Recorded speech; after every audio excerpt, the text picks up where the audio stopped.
প্রিয়র চেয়েও প্রিয় পদ্মাবতী, আমার বাপের রাজ্যতে তোমার আগমন ছিল ভূমিকম্পের মতো। যখনই দেখি তুমি দাঁড়িয়ে আছো, আমার হৃৎপিণ্ড থেমে যায়। চোখের সামনেই 6 বছরে গড়ে তোলা ভারী দেওয়াল ভেঙে চুরমার হয়ে যায়। আমার চোখের মনি পদ্মজা, তোমার ওই 2 চোখের অবিশ্বাস ও চাউনিতে আমাকে ছিন্ন ছিন্ন করে ফেলে। আমার কথা হারিয়ে যায়, আমি স্তব্ধ হয়ে যাই। খারাপের মাঝেও ভালো থাকার মন্ত্র ছিল তোমার দৃষ্টিতে। সেই দৃষ্টিতে যখন ঘৃণা দেখতে পাই, আমার বুক পড়ে যায়, আমার মস্তিষ্ক ফেটে যায়। তোমার আহতি মুখোশি দেখে আমার শরীরে চামড়া ঝলসে যায়।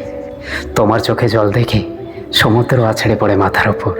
আমার মিথ্যাচার, আমার প্রতারণা তোমাকে কষ্টের ভুবনে ছুড়ে ফেলে। বিশুদ্ধের ছায়ায় ঢেকে পড়ে তোমার চোখ। সেই বিশুদ্ধটুকু মুছে দেওয়ার অধিকার আমি হারিয়ে ফেলি। যদি পারতাম, তোমার কাজল কালো আঁখি ছুঁয়ে সবটুকু বিশুদ্ধ ধুয়ে মুছে সাফ করে দিতাম। আমার প্রথম ও শেষ ভালোবাসা, তুমি এতটুকু দূরে সরলেই যে আমি মনে মনে পুরো পৃথিবীর ভরসা করে দেওয়ার ইচ্ছা পুষি। সে আমি পরিষ্কার দেখতে পেলাম, তোমার পথ চলা এখানেই শেষ। আমি শান্ত পথের মতো স্থির হয়ে যাই, গন্তব্য হারিয়ে ফেলি। এ ভুবনে তুমি আমার শেষ আশ্রয় ছিলে। আমার সাথে এখন জনম জনম দূরত্ব। তোমার ঘৃণা ভরা চাউনি আমাকে চোখের পলকেই পুড়িয়ে দেয়। তোমার আমার বিচ্ছেদ আমাকে আঙ্গুল তুলিয়ে দেখিয়ে দেয়। প্রেমানলে চলতে চলতে আমি অনেক আগেই নিঃশেষ হয়ে গেছি। সোনালি রত্নের মতো সুন্দর পদ্মবতী, আমি তোমাকে আঘাত করে আমি নিজেই মরে গেছি। যে হাতে আঘাত করেছি সে হাত পড়ে যাক, সে হাত পোকামাকড়ে খাক। তোমাকে ব্যথা দিয়ে আমি ভালো নেই। ছুরির আঘাতও আমার মনের ব্যথার চেয়ে বেশি হতে পারছে না। যদি পারতাম শুধু তোমাকেই ভালোবাসতাম, না হয় হাওলাদের বংশে জন্ম নিতাম। দুটো একসাথে গ্রহণ করতাম না।